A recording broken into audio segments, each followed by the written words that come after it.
je me suis intéressé depuis à peu près 2 ans, à Henri de Montfred. Hein, Johan, qui est là-bas, a fait l'amitié de publier toute une enquête que j'avais faite il y a 3 ans, en 15 volets, hein, sur Henri de Montfred. Hein, Henri de Montfred, alors c'est un Audois, hein, il est du coin, il est chercheur de trésors, il est président du club des chercheurs de trésors, dont parlait Jean-Luc tout à l'heure, et Descadillas dit qu'il vient à Rennes-le-Château. Hein, quand Descadillas liste les équipes qui viennent à Rennes-le-Château, donc il parle des Carcassonnais, il parle des chercheurs de trésors, qui arrivent donc avec Robert Grugeot, Robert Charroux, et il dit, et on y voyait notre compatriote audois, Henri de Montfred. C'est Henri de Montfred, qui est à l'époque, hein, en 1960, qui est célèbre, hein, il est rentré en France, il n'habite plus dans l'océan Indien, il habite à Ingrande, dans l'Indre, proche d'ailleurs de chez Charroux, hein, ils sont presque voisins. Également, puisque tu parles de Philippe de Cherizet qui habitait à côté de chez Le Touzéanais, Charroux habite également rue Saint-Sulpice, et Montfred a habité également rue Saint-Sulpice. Hein, ils sont tous du coin. Non, mais surtout Montfred, il était à côté de la rue d'Henri-Raymond, c'est là où habitait à une époque Gérard de Sède. Et Gérard de Sède connaissait Montfred et il connaissait le club des chercheurs de trésors. La photo de Charroux avec Madame de Gracia, qui a été publiée à plusieurs reprises, c'est de Sède qui l'avait. Ça, c'est important aussi. Très important. Je remercie Jean-Luc. Pour ça, c'est un gars adorable. Je le remercie de l'information. Donc voilà. Donc j'ai cherché, j'ai retrouvé. Alors pourquoi, je veux dire, donc déjà, Descadillas parle d'Henri de Montfred. Hein, il en parle dans son livre. J'étais étonné, j'allais dire, depuis tout ce temps, depuis 60 ans, que les chercheurs de Rennes ne s'intéressent pas à Henri de Montfred, qui est un personnage absolument extraordinaire. Alors, il se trouvait que je le connaissais, c'est mon modèle. Depuis que je suis gamin, je lis les affaires d'Henri de Montfred, et c'est sans doute pour ça qu'Alain Courbet m'a présenté comme un aventurier. Je suis parti en Afrique à cause d'Henri de Montfred, je suis parti dans une île des Caraïbes à cause d'Henri de Montfred, parce que j'adore ce mec-là, j'adore ce qu'il a écrit, et j'ai toujours voulu vivre comme lui, même si j'ai jamais trafiqué d'esclaves, de hashish et d'armes. Mais j'ai essayé d'être un homme honnête en vivant comme Henri de Montfred. Donc quand je découvre ça dans Descadillas, mais je dis, mais nom de Dieu, comment on n'en a pas parlé plus? Il y a des inconnus qui n'ont jamais rien fait dans cette affaire, et on a fait des dizaines de bouquins sur eux.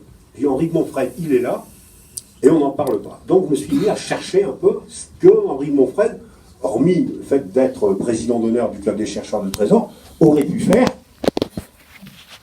à Rennes-le-Château.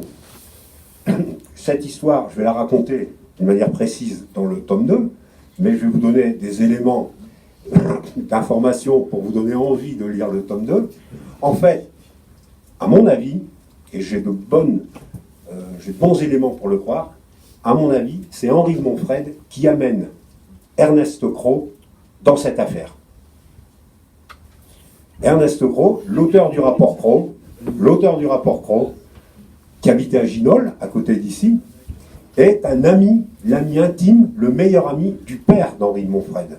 Le père d'Henri de Montfred, c'est pas un petit non plus, c'est Georges Daniel de Montfred, peintre, impressionniste, ami de Gauguin, ami de Matisse, ami de Mayol, ami de Déodat Séverac, ami d'Odilon Redon. C'est un homme qui connaît tout Paris, qui reçoit tout Paris chez lui, Prosper Mérimée, Debussy, Verlaine, grosso modo, tous les gens qui sont cités dans l'ordre de Rennes. Grosso modo, tous les gens qui sont cités dans l'ordre de Rennes, c'était des amis du père d'Henri de Montfred. Et le meilleur ami d'Henri de Montfred, de Georges Daniel de Montfred, donc le père d'Henri de Montfred, qui habite à Corneillat de Conflans, juste à côté de chez Bigoud, la famille Bigoud, il habite là, c'est le Pyrénées-Orientales là-bas, mais il habite dans la région. Henri de Montfred est né et enterré à Leucate, hein, ce sont des gens d'ici. Caroline de Montfred, qui est la grand-mère, elle est venue s'installer ici, elle venait de Bordeaux, elle s'est installée à Corneillat de Montfred, à Corneillat de Conflans. Pardon. Alors, pourquoi on n'a jamais parlé d'Ernest Cros dans la proximité des Montfred? Parce que les biographes, quand ils parlent d'Henri de Montfred, quand ils parlent de Georges Daniel de Montfred, ils préfèrent parler de Henri de Montfred, c'était l'ami de Kessel, c'était l'ami de Jean Cocteau, c'était l'ami de Vaillant Couturier, il connaissait tout le monde. Son père, il connaissait tout le monde, il connaissait Gauguin, il connaissait Matisse, bon, c'est plus vendeur, j'allais dire, que de dire il allait boire des verres à Quillan avec un gars qui s'appelle Ernest Gros et qui est ingénieur au chemin de fer. C'est pas très vendeur. Donc on n'en parle presque pas dans les bibliographies d'Henri de Montfred et de Georges Daniel de Montfred. Mais quand on cherche plus loin, quand on va retrouver les gens, j'ai retrouvé la descendante d'Ernest Gros, qui habite Paris, qui habite d'ailleurs à côté de où habitait Ernest Gros, boulevard Pereire, ils habitent toujours là-bas.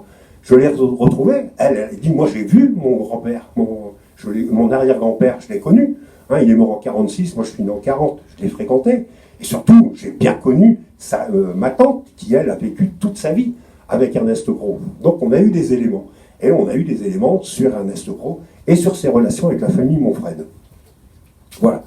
Et en recherchant donc tous ces éléments sur Ernest Gros, je me suis rendu compte, Ernest Gros, franchement, tous ceux qui sont honnêtes, le rapport Gros, alors je ne parle pas de savoir qui a rédigé le rapport Gros, il y a une belle étude qui a été faite. Je m'intéresse à savoir comment se fait-il que Gros soit arrivé dans l'affaire. Je dis, c'est quand même étonnant. On est dans 1960, Gros, il est mort depuis 20 ans, à Ginol, il n'y a plus personne de la famille. Pourquoi il y a quelqu'un qui dit, ouais, c'est Ernest Gros qui est venu ici, qui a fait ceci, qui a fait cela. Quand j'ai vu qu'Henri de Montfred était tellement proche des Gros, dans l'œuvre d'Henri de Montfred, dans toute l'œuvre d'Henri de Montfred, on cite Ernest Gros, pas cité simplement, on parle de lui 20 fois. 20 fois, Henri de Montfred parle de celui qui a écrit le rapport Gros. Celui qui a écrit le rapport Gros, d'après les notes d'Ernest Gros, c'est, dans notre affaire, celui qui ramène quand même pas mal d'éléments. Le rapport Gros, c'est quelque chose qui existe avant. Le rapport Gros, il n'y a qu'à regarder les caractères de la machine qui a tapé. Eh bien, c'est la même machine qu'avait Plantard et qui prêtait à Gérard de Sède. Par conséquent, le rapport Gros, il est signé Père Plantard. C'est tout. Là aussi, je ne suis pas d'accord. Là, pas du tout d'accord. Parce que d'abord, le rapport Gros paraît bien avant. À mon avis, Pierre Plantard n'est jamais venu à Rennes-le-Château à ce moment-là. Et entre la personne qui, j'allais dire, qui donne les informations pour le rapport, celui qui le rédige, celui qui le tape et celui qui le diffuse, je veux dire, c'est pas la même personne. Moi, je dis simplement, il y a un gars qui a donné des informations sur Ernest Gros. Et je pense que c'est Henri de Montfred. Il l'a dit d'une manière, parce qu'Henri de Montfred, c'est un gars qui déconne toute sa vie. C'est un gars qui plaisante, il faut lire l'œuvre de Montfred. Il déplaisante, c'est pas un déconneur tutut avec un chapeau pointu. C'est un monsieur sérieux, c'est un écrivain, c'est un peintre, c'est un musicien, c'est un chanteur. C'est extraordinaire.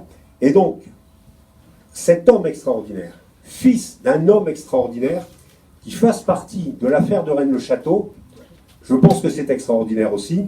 Et c'est ce que c'est ce qu'il y aura dans le tome 2 de Rennes-le-Château, complément d'enquête.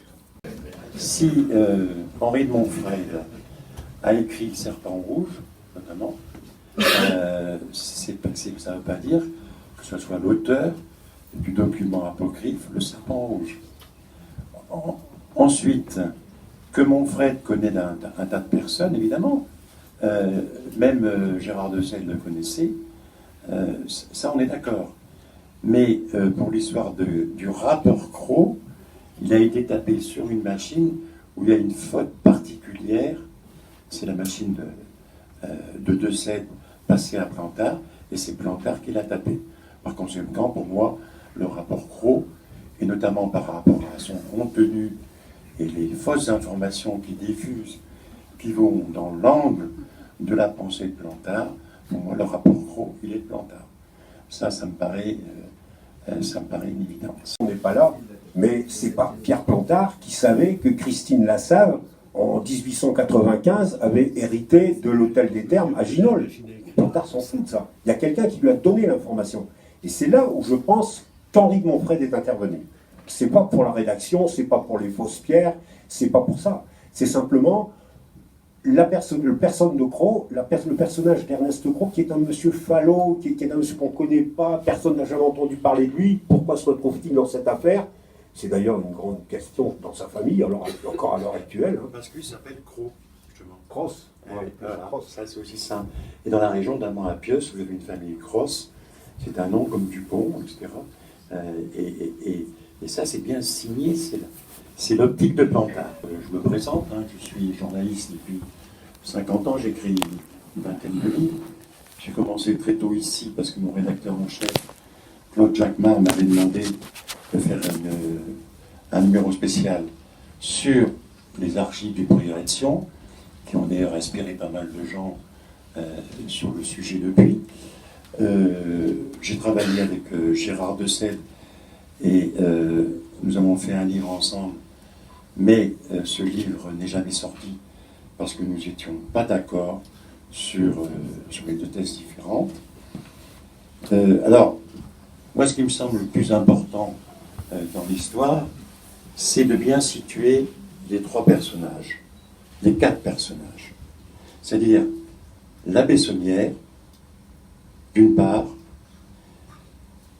des 5 personnages, les alchimistes de 1322, les moines de Boulbonne, la Bessonnière, Pierre Plantard, Philippe de Chorisé et Gérard de Sède. Pourquoi? La question est simple. Y avait-il une histoire avant, une histoire de trésor, avant Pierre Plantard, avant Saunière? Ben, la réponse est oui.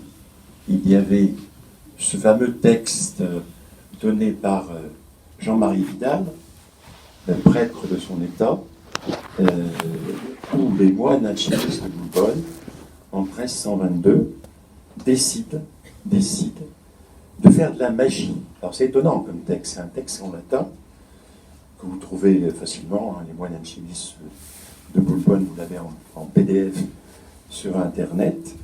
Ces moines alchimistes vont faire de la magie.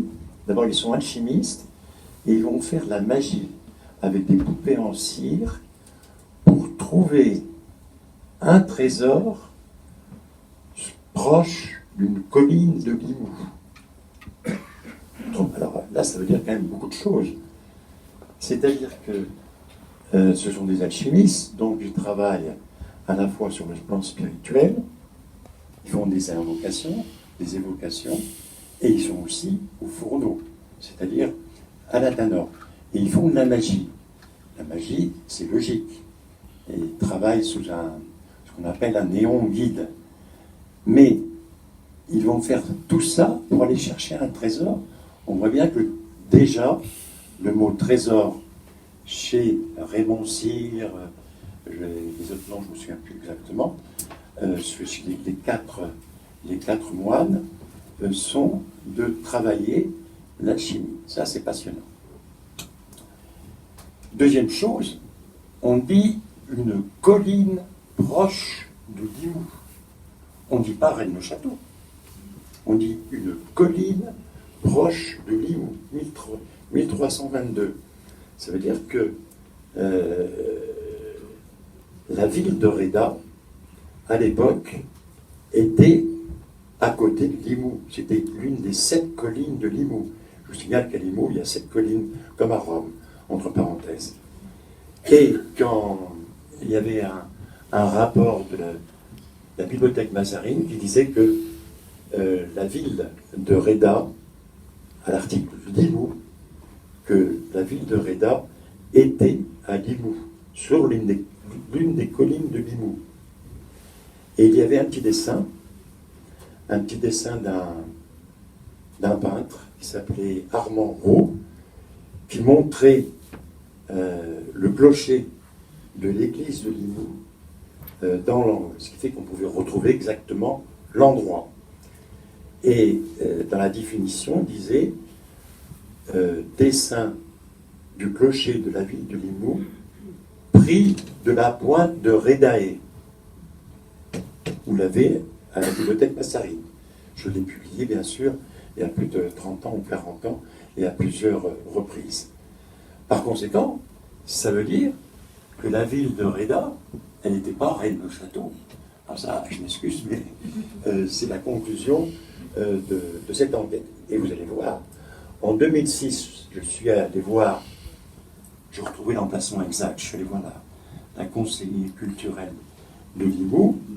Ils ont fait des carottages à cet endroit-là, et ils ont retrouvé des substructures qui dataient de l'époque de Rédé. Mais, comme il fallait construire, là il y avait des HLM qui étaient prévus, ben, ils ont construit à cet emplacement. Ce qui fait que dans les temps futurs, ben, il faudra abattre les HLM pour retrouver des structures, entre parenthèses, visigothiques de la ville de Reda. Pour moi, c'est ce qui me semble le plus important dans cette affaire et de ce qu'il y a de plus positif. Donc ces moines alchimistes donnent une légende d'art, ce qui doit être lu. Ils donnent une histoire de trésor, et ça se passe en 1322, juste après 1314, c'est-à-dire juste après la mort, après la fin de l'ordre du temps. Ça aussi, c'est très curieux. Et le pape qui va condamner les alchimistes, c'est Jean XXII, comme par hasard, et lui-même était alchimiste.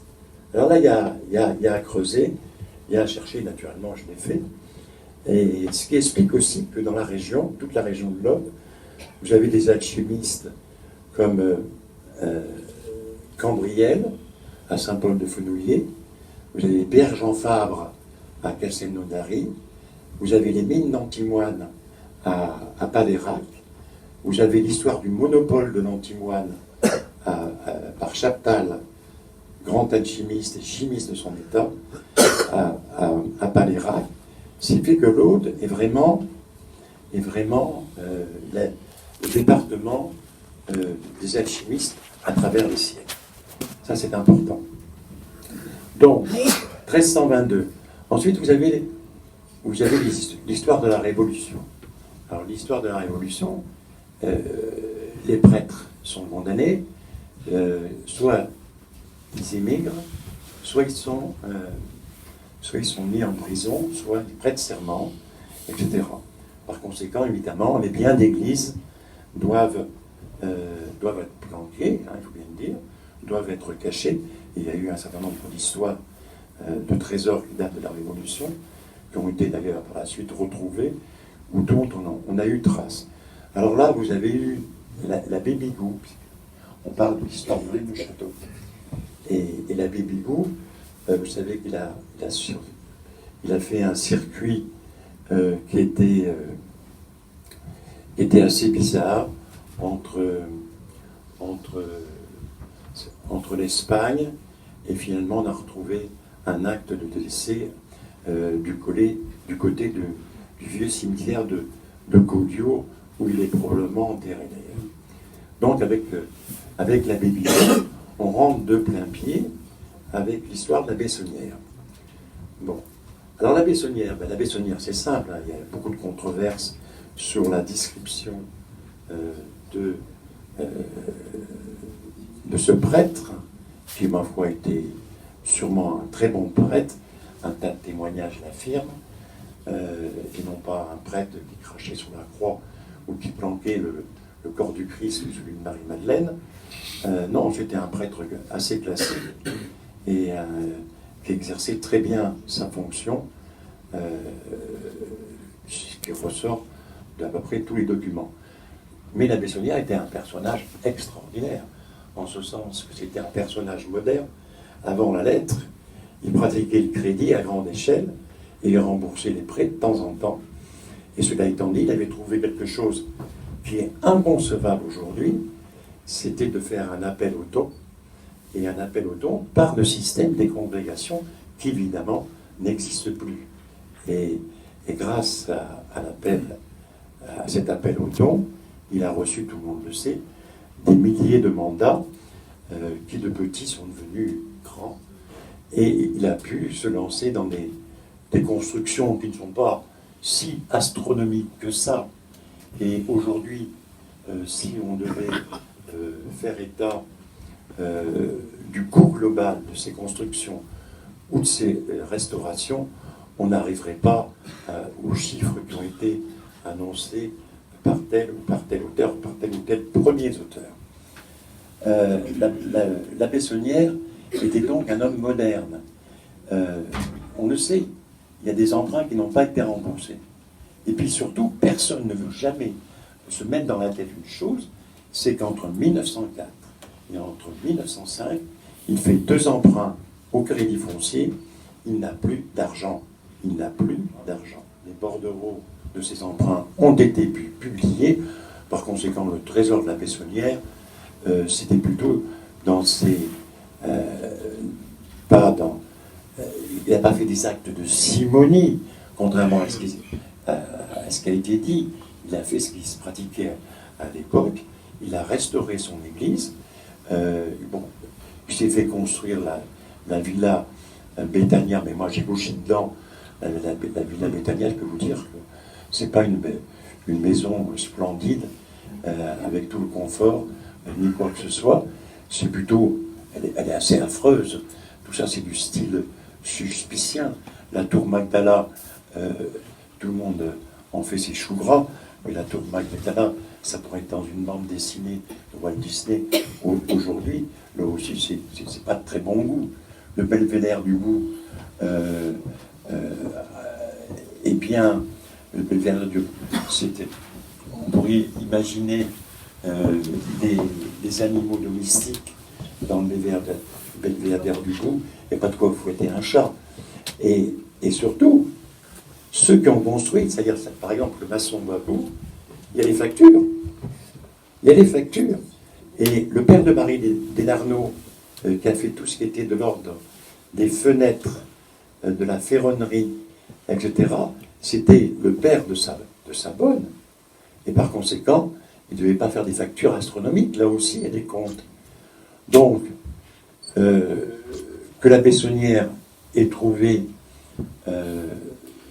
sous l'autel, là aussi on en a fait un mystère, la fameuse crypte, la crypte qui est effondrée. Parce qu'il ne faut pas oublier que cette crypte, elle est effondrée. Il y avait un accès par la sacristie du temps d'Henri Bution, et elle était déjà complètement effondrée. Vous pensez bien, on n'a pas attendu les chercheurs de l'an 2000 pour aller sous la crypte. Charroux avait été dans la tombe de Sonnière, bien avant L'Huillier, le maire de Rennes-le-Château, et Charroux avait fait des sondages par la crypte. Il y a même une photo de ce sondage, et Charroux a été dans cette crypte, dans cette qui était effondrée. Il me l'a dit. Il me l'a dit, et je l'ai cru, et je le crois toujours. Donc la crypte, il y avait des morts, et les morts, il faut les laisser en paix. Et Charroux, tout chercheur de trésors qu'il était avait beaucoup de respect, et quand il y avait des choses où il y avait une tombe, eh ben, il hésitait à déplacer les morts ou à aller voir s'il y avait une bague entre les orteils, c'est tout. Donc, sous la crypte, il y a déjà eu des visites. Dans la tombe de la Bessonnière, avant qu'elle ne soit transférée, ça a déjà été visité. Et s'il y avait un livre, ben vous pensez bien qu'il est dans les... il est choisi chez ceux qui ont récupéré l'héritage Charroux, à savoir Didier Audineau et Michel Bagny, voilà. Ou alors Charroux a tout simplement revendu la Bible de la Bessonnière. Donc, personnellement, et au bout de maintenant quand même presque 50 ans, personnellement, et je ne crois pas qu'il y ait eu un quelconque trésor découvert par la Bessonnière.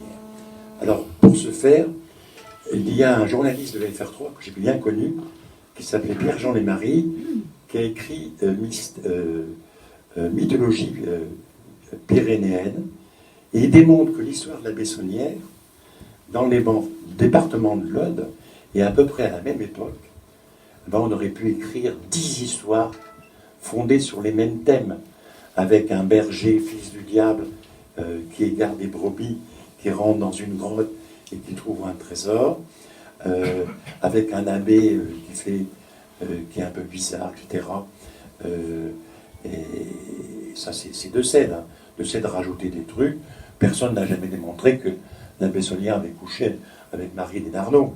Mais ça, c'est de Sède qui a inventé ça. Il faut bien le dire. Aujourd'hui, je ne pense pas qu'il y ait eu de lien particulier entre Marie des Narneaux et de Sède, mais à chaque fois, on rajoute, parce qu'on suit un synopsis qui est assez classique. Hein.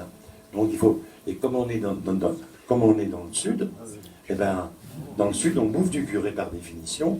Donc là, taper sur un curé, le dire qu'il couche avec sa bonne, que c'est un curé simoniaque, ça fait bien. Et c'est ce qu'ils ont fait. Et là, je ne suis pas d'accord non plus. Il y en a même pour l'abbé Boudet. L'abbé Boudet, on a voulu tirer des traits de tous les côtés, trouver des codes par-ci, par-là. Or, encore une fois, il y a des faits. C'est toujours la même démarche. Il y a des faits. L'abbé Boudet donne son système. Son système, je l'ai publié d'une façon intégrale. C'est le système des éléments euphoniques du bon son, hein, des lieux toponymiques, à la fois en latin, à la fois en grec, en hébreu, en vieux françois et en langue de sien. Qui c'est qui a dit que l'abbé Boudet trouvait que la langue primitive était l'anglais? C'est Gérard de Sède. C'est pas le tableau synopsis de l'abbé Boudet. Alors que sa thèse est une thèse, bien sûr, qu'elle soit valable ou pas, peu importe. En tout cas, le livre de l'abbé Boudet n'a jamais été codé, puisque j'ai publié sa façon de faire et surtout sa façon de travailler. Il ne faut pas oublier que quand on travaille sur la langue primitive, on travaille sur une idée que le grand architecte ou qu'un être suprême, comme diraient les révolutionnaires de 89, existe. Et il est évident qu'aujourd'hui en France, il y a 98% d'athées, et ça ils ne peuvent pas comprendre. S'ils ne comprennent pas ça, ils peuvent ne pas comprendre, ils ne comprennent pas l'abbé Boudet. Ça c'est une certitude. Il y a toujours un aspect qui est fort dans l'abbé Boudet, c'est son aspect mystique, où il se promène dans la nature, et puis il se pose des questions. Mais pourquoi ce chant s'appelle Las Precios? Pourquoi le Seigneur, etc. On dirait dans le Camillo, l'abbé Boudet. Il parle directement, mais pourquoi ça s'appelle ceci? Pourquoi ça a été créé? Il est dans l'ordre de la création. Et ça, à tort ou à raison, c'est son aspect mystique. Mais c'est comme ça qu'il procède. Et de dire qu'il a codé un livre, c'est singulièrement à la fois le raccourcir et le vulgariser à tort. Donc, la Bessonnière, et puis après vous avez le trio. C'est-à-dire que alors Plantard, effectivement, n'arrive pas en 1938, il arrive pour la première fois à Rennes-le-Château, si j'ai bonne mémoire, en 1964. C'est-à-dire que les Templiers sont parmi nous, sont de 1961. 62. Et oui, mais ils ont été créés en 1961. Et Plantard est occupé par l'affaire de Gisors, puisqu'il y a des lettres qui sont échangées avec les autorités, et par les conséquences de l'affaire de Gisors, c'est-à-dire quand Malraux intervient avec le génie pour aller sous le donjon de la tour, pour vérifier qu'il n'y a pas une crypte. Ils sont allés jusqu'à la nappe phréatique. Par conséquent, il n'y avait pas de crypte sous le donjon. Comme je vous dis tout à l'heure, l'affaire de Gisors, la chapelle était à 200 mètres à côté. Elle était l'un des fleurons de l'abbatiale de Saint-Gervais-Saint-Protais. Et évidemment, elle avait disparu. Et elle avait disparu, mais pas pour tout le monde. Il y en a certains, je ne citerai pas les noms, qui se sont emparés de certaines sculptures. Et en 1947, il y a eu une brochure de Claude Rouy-Berger intitulée À propos de sculptures disparues, qui vous donne tout l'historique de la chapelle Sainte-Catherine, avec les noms que j'ai indiqués: Seigneur des Fouilleuses de Flavacourt, l'emplacement, Portail Nord, est détruite pendant le bombardement anglais de la dernière guerre. Et c'est là que Claude Rouy-Berger a montré une partie de l'hôtel, une partie des sculptures, qui ont été retrouvées à Orly, parce que discrètement, elles avaient été vendues pour les États-Unis. Voilà.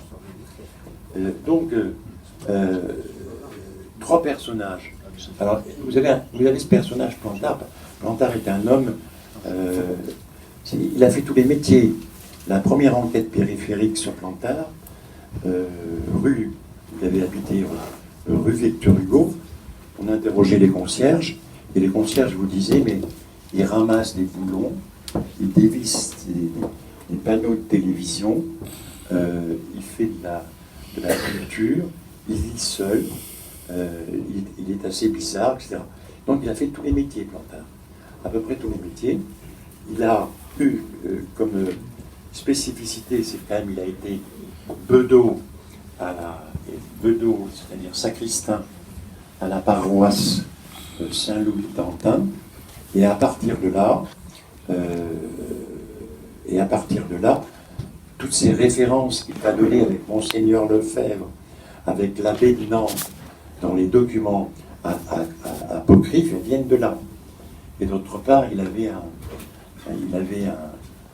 lointain cousin qui s'appelait Étienne, qui, lui, a été prêtre. C'est-à-dire que dans l'éducation de Plantard, l'éducation bretonne, il y avait une éducation qui était religieuse. Et très vite, l'orgueil de Plantard s'est heurté à l'orgueil des prêtres, et il y a eu conflit. Donc chez Plantard, il y a eu un règlement de compte aussi avec différents abbés. Et notamment en Bretagne. Mais ça, c'est autre chose. Plantard est un personnage qui s'est d'abord amusé. Ça lui a fait gagner sa croûte. Hein. Les droits d'auteur de Templiers sont parmi nous, 65%, c'était quand même pas mal, alors qu'il vivait de tous les métiers. Et il voulait toujours rester en retrait. Il voulait rester en retrait. Ben ça, c'était une attitude de petite paranoïa classique, qui est devenue une paranoïa assez grande, confinant à la mythomanie et à la mégalomanie un peu plus tard. Parce que, évidemment, comme tout mégalomane, il y a un moment où il s'est fait dépasser. Il s'est fait dépasser lors de l'émission avec Jacques Pradel sur France Inter, quand les Anglais avaient écrit leur livre, leur plagiat de plusieurs auteurs, l'énigme sacrée. Quand les Anglais ont écrit ce livre, évidemment, il a été boosté par les Anglais, et surtout les Anglais ont introduit une notion qui était pernicieuse. Les Anglais, on va dire les Anglo-Saxons, hein, Henry Lincoln, Richard Bagehot, et Michael Bagehot et Richard Lee. Il y en avait un qui était australien, l'autre anglais et l'autre américain. Il y en a 2 qui sont décédés. Est-ce que Lincoln, et il a 89 ans? Oui, Lincoln vit toujours. Voilà. Donc, Plantard s'est fait dépasser à un moment, et il a dit à Jacques Pradel, en direct sur France Inter, bah, vous savez, si les Français croient que je descends de Dieu, pourquoi pas, ils s'embrouillent les pédales. Mais ça, c'est assez classique dans ce genre de choses. Philippe de Chorizier, c'était autre chose.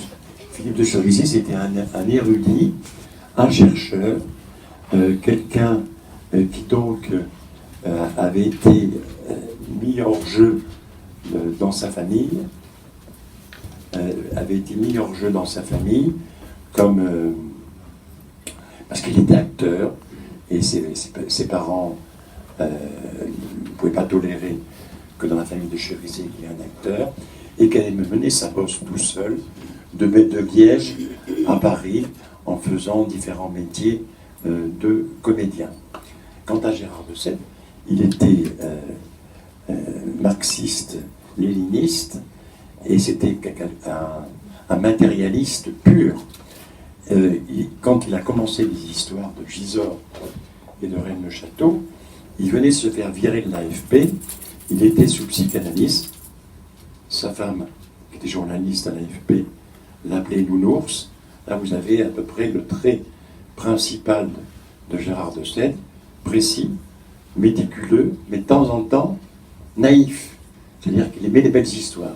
C'est pour ça qu'il est tombé dans le panneau, si l'on veut, avec Plantard, parce qu'il en a bien profité.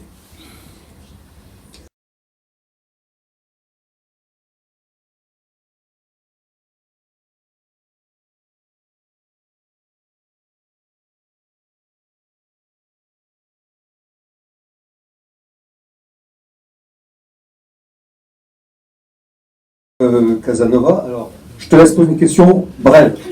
Ouais, alors en matière de mythomane, il y a encore aussi fort que Plantard, c'est Jean de Rigny, né le.